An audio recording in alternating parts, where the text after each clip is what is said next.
একদম দিনের বেলায় হাতির পাল নেমে আসছে। তো সকাল থেকেই এলাকায় হাতির পালাক্রমে ধাওয়া হচ্ছে এলাকার স্থানীয় লোকদের সঙ্গে।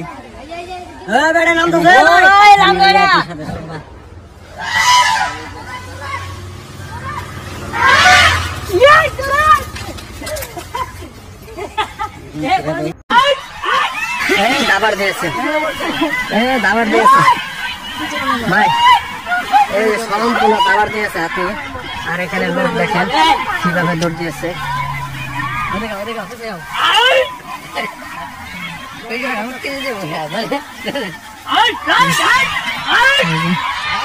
উত্তেজিত হাতি এখন বর্তমানে, হাতি খুবই উত্তেজিত, দাবার দিয়েছে। মশাল দেখছিল, যে পাশে মশালটি দেখে হাতি আবার আক্রমণ করার জন্য চেষ্টা করলো। দেখেন, আর এই মুহূর্তে পাখা ধান খেত অবস্থা খুবই খারাপ। ওই যে মশাল নিয়ে আসছে, মশালে কিছু করতে পারতেছে না মুহূর্তে। আর হাতে পুরা ধান খেতে ছড়াই গেছে। এটাই সবচেয়ে বড় হাতি আক্রমণ। দেখেন এই পাশে যে পাল ধরে নামছে, সম্পূর্ণ ফাঁকা ধান খেতে মধ্যে নেমে উঠছে।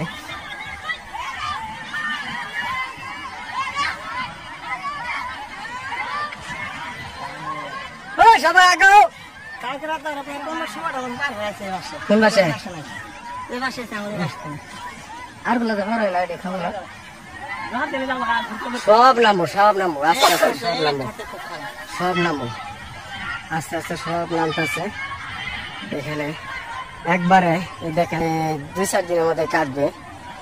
একবারে ধান, কলা পাকা ধান এইভাবে নষ্ট করতেছে ধান ক্ষেত গুলা দেখেন। আর এখানে লোকজন ভোগাবাতি দিয়ে নামার মতন লোক নাই, একটা ভোগাবাতি আছে। আর এখানে প্রচুর জনতা দেখছে।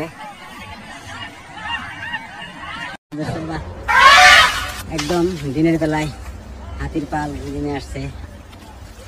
তো সকাল থেকেই এলাকায় হাতির পালাক্রমে ধাওয়া হচ্ছে এলাকার স্থানীয় লোকদের সঙ্গে।